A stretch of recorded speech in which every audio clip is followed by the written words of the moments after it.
Muchas gracias.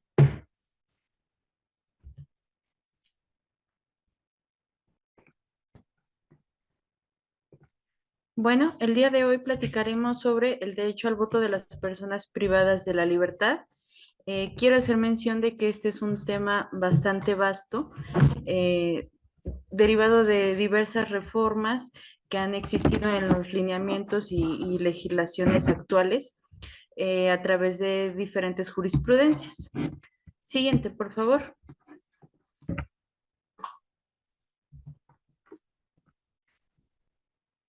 Bueno, comencemos por los antecedentes.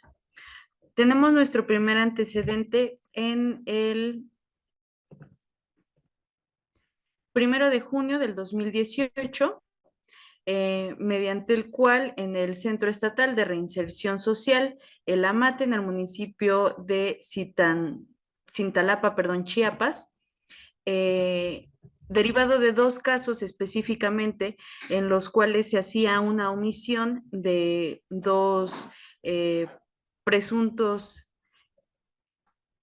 que habían cometido algún delito, se les estaba violentando su derecho al voto, por lo cual, a través de hacer un juicio de la protección para sus derechos político-electorales, al resultar dictar la sentencia condenatoria por parte de la Sala Superior del Tribunal Electoral del Poder Judicial de la Federación, dictaminó que el INE debería emitir los lineamientos específicamente para que regularan el derecho a votar de las personas que se encontraran recluidas sin ser sentenciadas.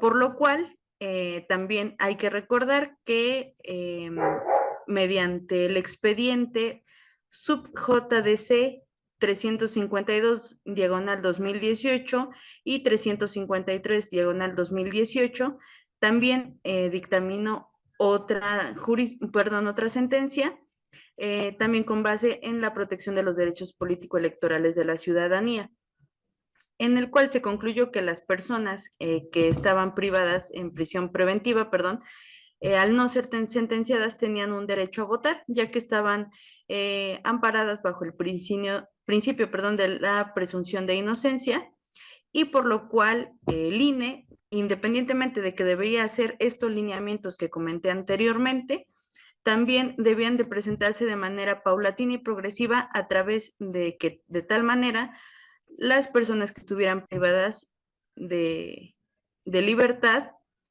pudieran antes del 2018 poder ejercer su voto, implementando una prueba piloto. Siguiente, por favor. Por lo cual, a través del acuerdo del Instituto Nacional Electoral, del Consejo General número 97 en el 2021, el 3 de febrero para ser exacta, se implementó el modelo de operación de voto de las personas en prisión preventiva para el proceso electoral 2020-2021. Nuevamente hay que señalar que pues era derivado los acontecimientos anteriores. ¿Por qué? Porque se les estaba dando una negativa a la expedición de su credencial de elector, independientemente de que se estaba contabilizando que la notificación de la presente ejecutoria determinaba la posibilidad de que las personas en prisión preventiva pudieran ejercer su voto para también, a su vez, el proceso electoral es que continuara.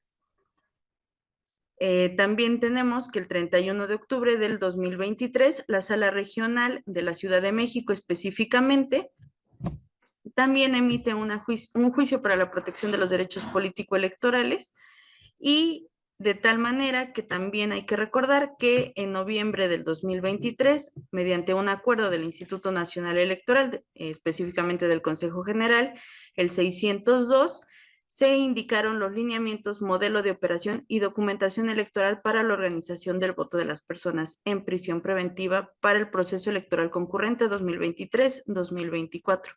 Más adelante vamos a platicar cómo fue que se dio exactamente el modelo operativo, pero bueno, ahorita estamos comentando grosso modo los antecedentes. Siguiente, por favor.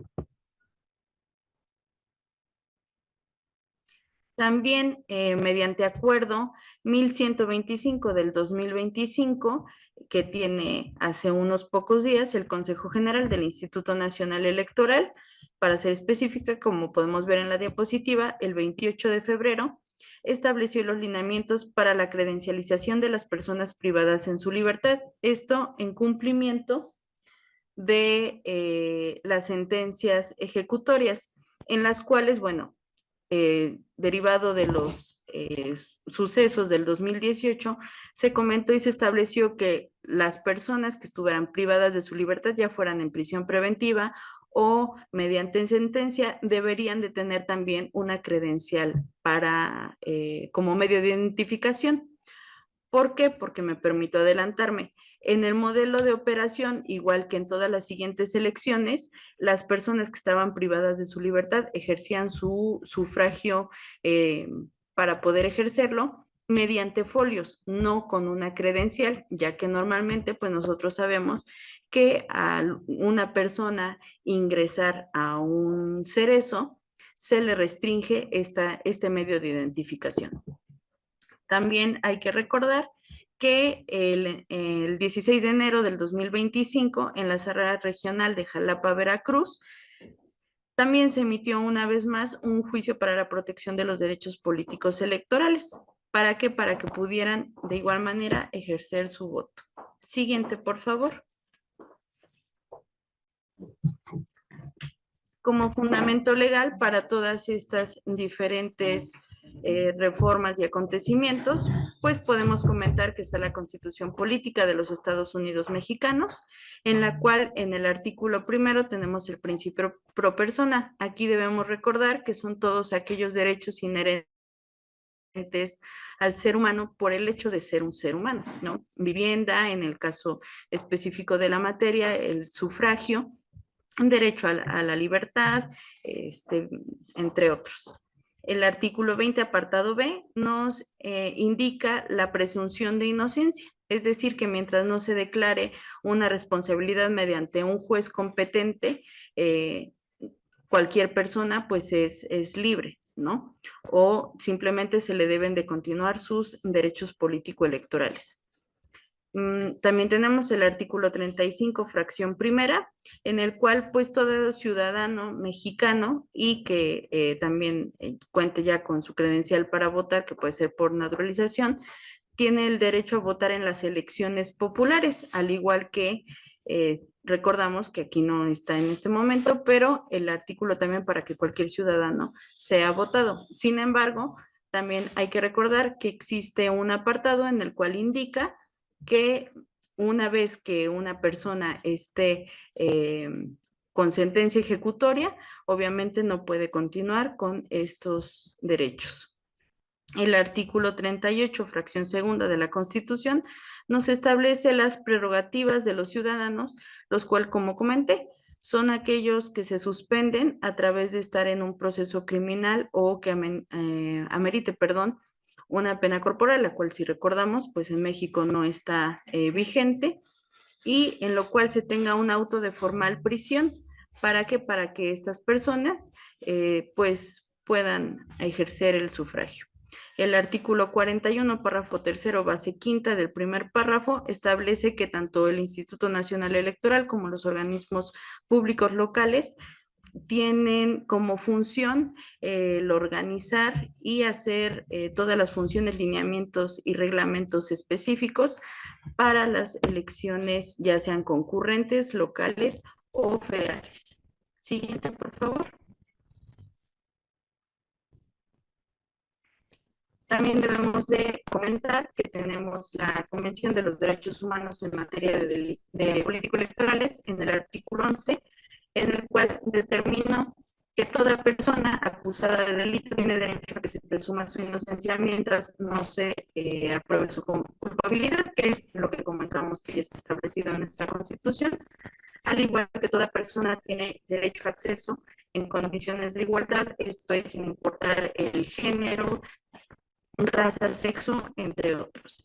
Y la LEGIPE en el artículo 9 establece que para el ejercicio de voto todas las ciudadanas y ciudadanos deberán satisfacer todos los supuestos que indica el artículo 34 de la Constitución Política, que son los que hablamos anteriormente. Maestra, disculpe que la interrumpa, se está escuchando entrecortado. ¿Me escucha? Un poquito entrecortado, maestra.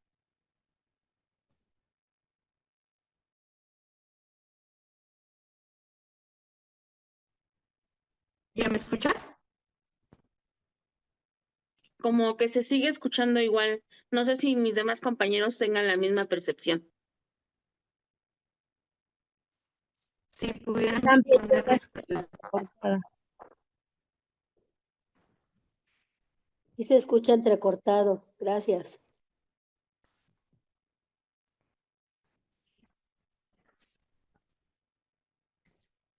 A ver, denme un segundito, por favor.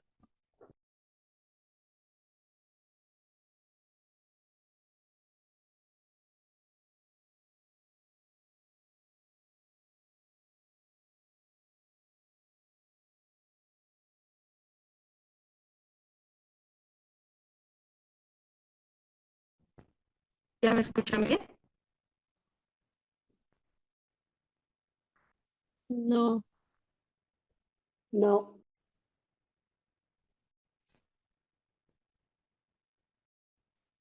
¿Me escuchan? Como Sí que la se escucho, sigue pero escuchando con la todavía un poco con interferencia.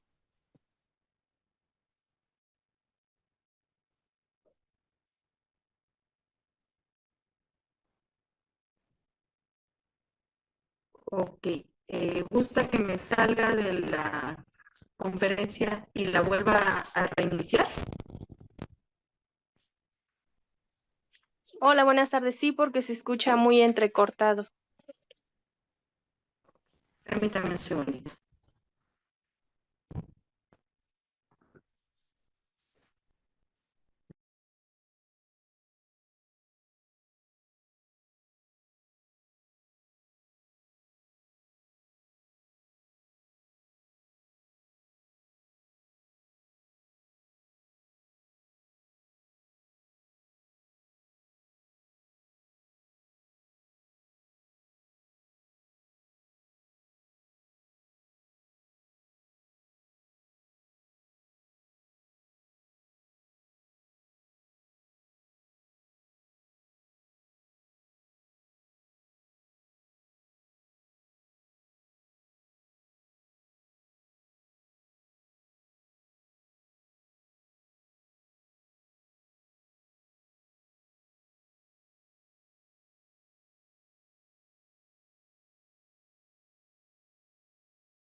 De las legislaciones, ¿verdad?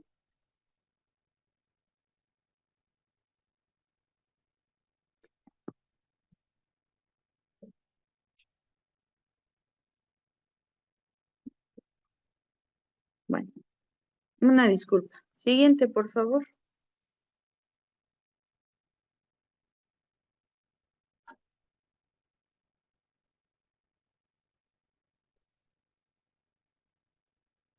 Ok. En cuanto a la jurisprudencia, sí me permito leerlo. ya que es un tema bastante vasto. Tenemos la jurisprudencia del 20 de febrero del 2019, el cual recayó en el expediente sub JDC, que bueno, es el juicio para la protección de los derechos político-electorales del 2018, en el cual pues se determinó que las personas en prisión preventiva y que obviamente no habían sido sentenciadas, por eso prisión preventiva, tienen derecho a votar, ya que como se comentó, están amparadas bajo el derecho del principio de presunción de inocencia, por lo cual el Instituto Nacional Electoral se dictaminó que este implementaría una prueba piloto para el voto de todas aquellas personas que estuvieran en prisión preventiva de todas las circunscripciones plurinominales. Esto con el fin de garantizar, me permito resaltar que de tal manera para las elecciones del 2024, que fueron las concurrentes, estuvieran participando ya para nivel nacional.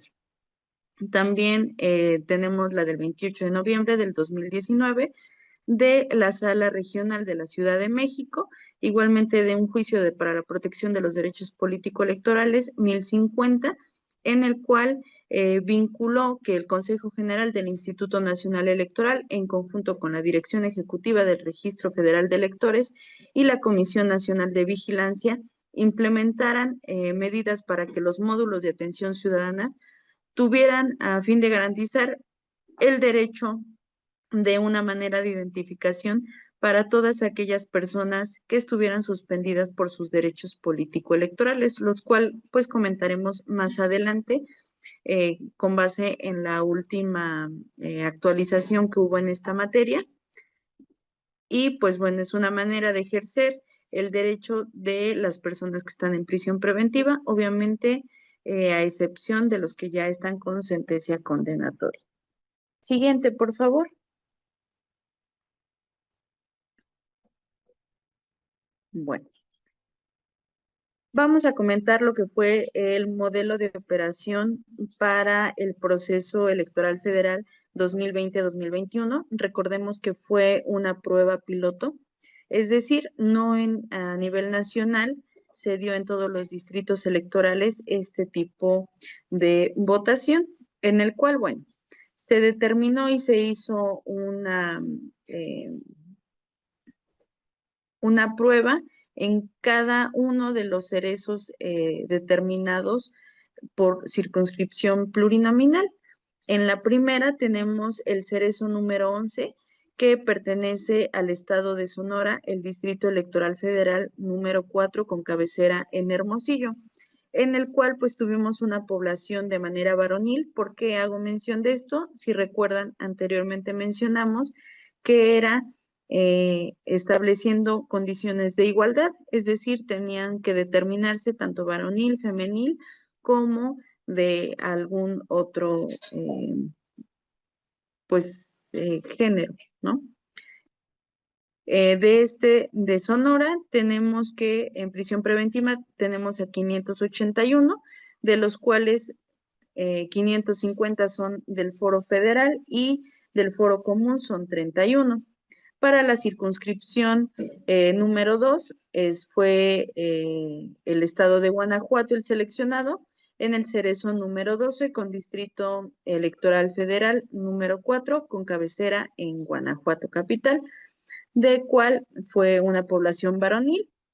Internos en prisión preventiva tuvimos a 631, con un fuero federal de 583 y un fuero común de 88. Para el tercero tuvimos al estado de Chiapas, el cual fue el Distrito Electoral Federal número 7, con cabecera en Tonalá. Aquí tuvimos una población varonil e intercultural, es decir, que también fueran personas que hablaran incluso otro tipo de lenguas, como náhuatl, totonaco, entre otros, ¿no? Tenemos prisión preventiva de 565 internos, de fuero federal 280 y de fuero común 85. Por la cuarta circunscripción tuvimos seleccionado al estado de Morelos con el cerezo número 16, el cual fue el Distrito Electoral Federal número 4, que es de Jojutla. La población es femenil, internos de prisión preventiva de 505 del fuero federal 459 y del fuero común 46.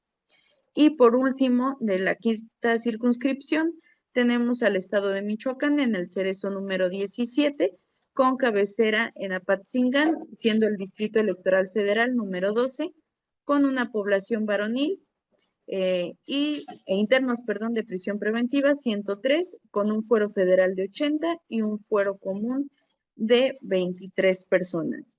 Todos estos fueron a través seleccionados de una ruleta, en la cual, como dije, pues por cada circunscripción se tenía que hacer esta prueba piloto para garantizar que todas, tanto las medidas de sanidad, ya que en esa época estábamos pasando COVID, si no mal recordamos, debían de darse independientemente de toda la documentación. También hay que recordar que en el 2020-2021 el proceso electoral que se tenía era solamente para las diputaciones en cuanto a nivel federal, independientemente de que algunos estados a nivel municipal o estatal sí tuvieran elecciones. Siguiente, por favor. Ok. Cuando se dio esa situación, al aplicarse el modelo de operación, independientemente de que se tenía una población, que es la mencionada anteriormente, fueron a darse capacitaciones, ya que se tenía que ir directamente a los cerezos o a los centros de reinserción social. Para esto, independientemente de que quedaran las juntas distritales que se mencionaron anteriormente, o bueno, las cabeceras, era obligación en esta ocasión, por ser una prueba piloto, de las juntas locales, las cuales tanto el vocal secretario como el vocal del Registro Federal de Electores son quienes se determinaron para que se pudieran dar todas estas pruebas en cada una de las circunscripciones. Ellos fueron a los cerezos de tal manera que se implementara, cómo es que se hacían las votaciones, las capacitaciones a los reos, así como eh, la forma del voto. Independientemente de que a esto se les otorgó de la Dirección Ejecutiva del Registro Federal de Electores ciertos archivos para que se pudieran aplicar. En estos documentos, pues tenemos los SPEs, los cuales son los sobres que contienen la documentación que se haría llegar a las personas en prisión preventiva para que pudieran emitir su voto, en las cuales pues solamente iba a comentarse tanto su nombre como la entidad en donde estaban. El instructivo para la emisión del voto anticipado, ya que recordemos que este tipo de voto no se daba de manera en conjunto el día de la jornada electoral, sino era con meses de anticipación. Estos votos se resguardaban en las bodegas electorales de las juntas distritales y una vez que ya era la jornada electoral, se hacía el escrutinio y cómputo. La boleta electoral que comento fue la de diputaciones, en las cuales fueron la única que se determinó que podrían emitir su voto, y los sobres en donde se resguardaría todas estas boletas electorales.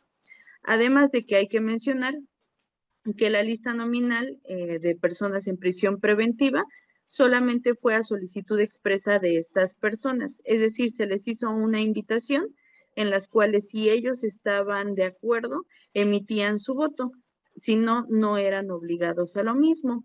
Obviamente, independientemente de que se tiene un padrón electoral y una lista nominal de electores, se dio de manera conjunta la información con los datos biométricos, proporcionados por las diferentes instituciones de seguridad. También las personas de prisión preventiva, hay que mencionarlo, votaban conforme al lugar donde se encontraban, no al último domicilio que estaba registrado en lista nominal. Es decir, dependiendo de estas personas donde estuvieran recluidas, es donde emitían su voto, no tenían que trasladarse a su último domicilio o en el último que estaba registrado. Siguiente, por favor. Como comenté, pues tenemos la integración de las mesas de escrutinio y cómputo. Estas pues solamente funcionaban el día de la jornada electoral. Empezaban a fungir a partir de las 5 de la tarde. Recordemos que la jornada electoral tiene un cierre a las 18 horas, es decir, a las 6 de la tarde. Y en las juntas distritales se determinaba a ciudadanos mediante una insaculación que fuera un presidente, un secretario, 2 escrutadores y 2 suplentes generales, los cuales hicieron la contabilización de todos los votos de las personas que habían solicitado ejercer su voto. Y posteriormente se llenaba, igual que en todas las elecciones, un cartel donde se establecían los resultados y estos se sumaban a los que se habían hecho a nivel federal o a nivel del distrito. Siguiente, por favor.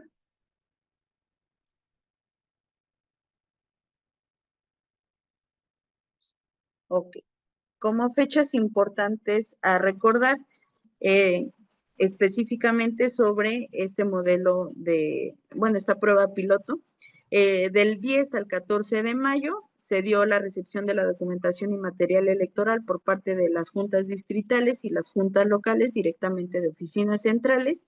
Del 17 al 19 de mayo fue la votación anticipada.